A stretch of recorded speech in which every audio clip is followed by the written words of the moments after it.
Olá, boa tarde. Eu chamo-me Catarina, a maioria de vocês já me conhece. Eu sou esteticista e cosmetologista há alguns anos e hoje venho falar um pouco sobre este tema do acne, que me preocupa, especialmente por saber que não é apenas um problema cutâneo, não é apenas um problema de pele, mas por todos os danos psicológicos que estão à volta disto, preocupa-me bastante. E eu penso que vocês vão conseguir perceber isso se pensarem em alguém que vocês conhecem que tenha acne.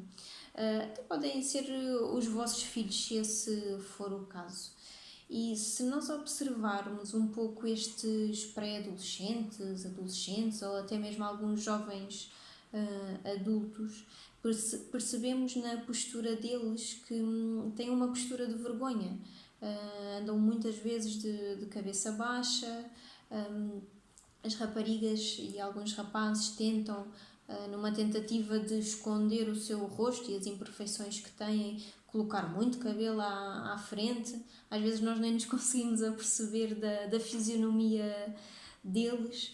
E estes são apenas pequenos sinais de muito constrangimento social e que são bastante preocupantes. Mas é natural que estes jovens tenham essas reações, não é? Porque se nós pensarmos, estão numa idade em que estão a construir toda a sua estrutura emocional e também a sua personalidade.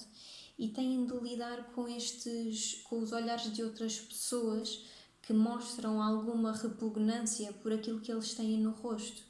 Então basta colocarmos um pouco no lugar deles e perceber que sem dúvida tem que haver algum dano psicológico associado a isso.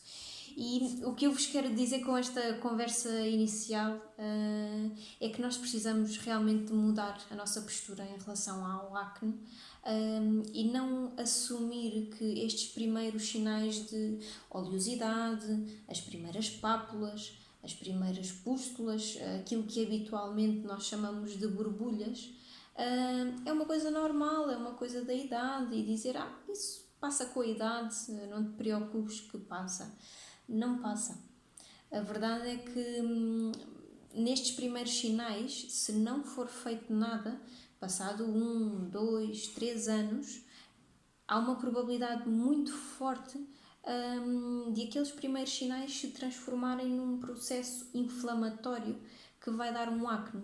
Em alguns casos, um acne bastante grave, noutros casos, um acne mais ligeiro. Ainda assim, causam alterações naquilo que é a pele de um jovem. E o que eu vos quero dizer com isto é que a cosmética já está muito evoluída, a cosmética tem muita ciência por trás e se estes jovens, na altura certa, nestes primeiros sinais de pele oleosa e com algumas características de acne, forem acompanhados devidamente por técnicos que saibam procurar os ingredientes certos num cosmético. Sim, porque sem dúvida que são os técnicos que têm que fazer esse papel, essa função, não é? É muito difícil todas as mães e todos os pais saberem exatamente os ingredientes e as características que um cosmético tem que ter, não é? Não é apenas aquilo que diz um rótulo que é importante, o facto de dizer para peles oleosas ou para peles acneicas, isso diz muito pouco. O que conta na realidade é aquilo que está dentro da embalagem, os ingredientes. E é isso que eu vos venho falar. Eu venho-vos falar hoje de um princípio básico, do essencial, e sem isto não é possível sequer tratar uma pele oleosa ou um acne. E é o quê? Higienizar. Lavar o rosto de manhã e lavar o rosto à noite é a parte fundamental para tratar qualquer problema deste género. E antes de vos explicar o porquê, eu queria vos só dizer porque é que normalmente estes problemas de acne acontecem nos mais jovens. Por uma única simples razão. Todos já fomos jovens e sabemos o quão difícil é criar uma rotina. E os jovens não têm rotinas. Então, quando se tenta dizer a um jovem que é preciso higienizar o rosto de manhã e à noite, é muito difícil de falhar isso.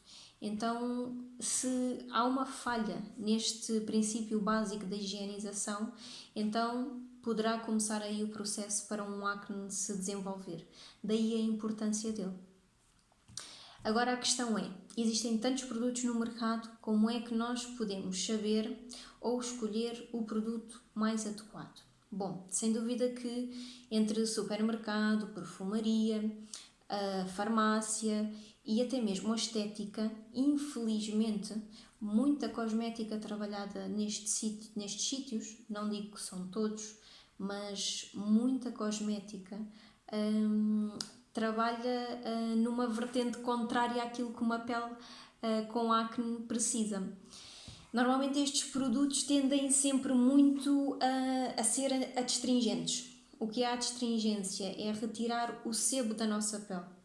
Então o foco é tanto em tirar gordura, tirar sebo, o que acontece é precisamente o contrário. A nossa glândula sebácea, que é aquilo que fabrica o sebo, como defesa, vai produzir mais. Então, em vez de nós estarmos a tratar, estamos a fazer ainda pior. Então, quais são as características de um cosmético para higienizar? Esse cosmético não deve ter tensioativos agressivos. Estes tensioativos são os que provocam a detergência da gordura.